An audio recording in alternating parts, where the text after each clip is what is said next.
Together is written by two of the world's most renowned psychologists, and it explores the concept of love and relationships by teaching its readers how to build and maintain happy, flourishing connections, and how to optimize their couple life by focusing on the good and healthily dealing with the bad. Hello everyone, welcome to Avid-Wisdom, and here is the book summary of Happy Together by Suzanne Pileggi-Poilsky. Before we move forward, please make sure you like my video and share it with your friends, and if you have not subscribed to my channel, please subscribe and don't forget to hit the bell icon so that you get notification when I upload a new video. Watch this video till the end. You might have great learning from this book. Relationships are a complicated thing. They are one of the most complex things in the world. Everything we do revolves around or is a result of our relationships with people.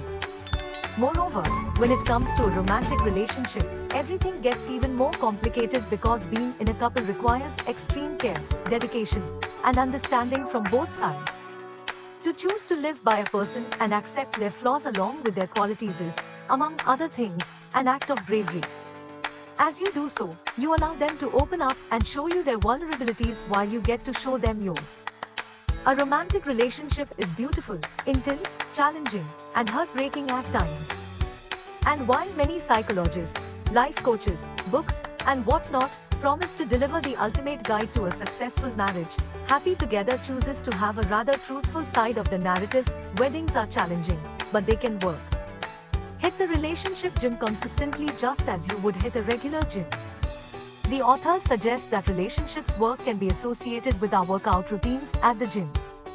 A successful marriage requires constantly showing up, improving the weaker areas, and doing so, continuing to keep on seeing results.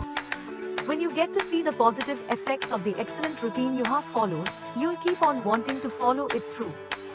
The same goes for a marriage.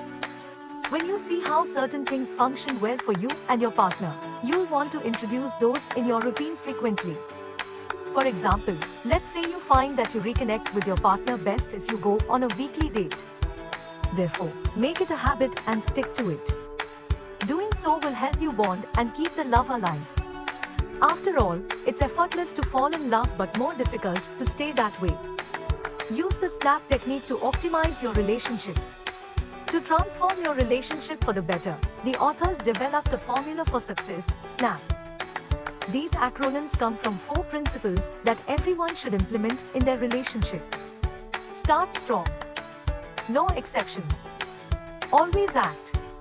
Practice exercising the will. Now, let's see what these pieces of advice are all about. Starting vital means being firm when you commit to your new goal. You can do so by stating your intentions publicly. Your friends and family can only support you if they know your preferences, and it's much more challenging to go back on your word after everyone is expecting you to accomplish something. No exceptions imply taking no days off from our goals. When we indulge ourselves in breaks or show special treats, we tend to lose focus and restart the process all over again.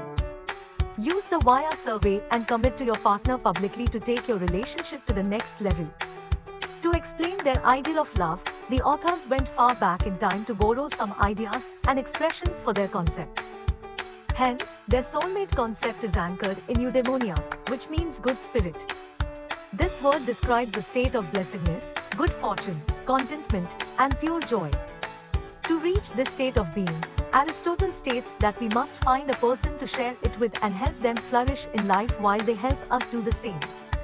Lastly, the authors suggest that love is an action verb and that the partner's intentions should be made clear and public. When we make formal and public commitments, we are more likely to stick to them. It'll be difficult to go back on our words. That is why, during weddings, couples tell each other their vows in front of an audience. To commit to someone for life is not an easy feat, but if they're your Aristotelian lover, it will be worth it.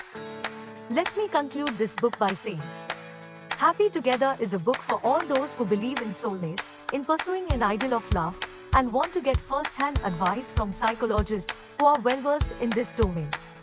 The readers of this book will learn the traits of good love and the importance of establishing a healthy form of communication with their partner. Also, readers will learn how to create and maintain a beautiful, long-lasting relationship.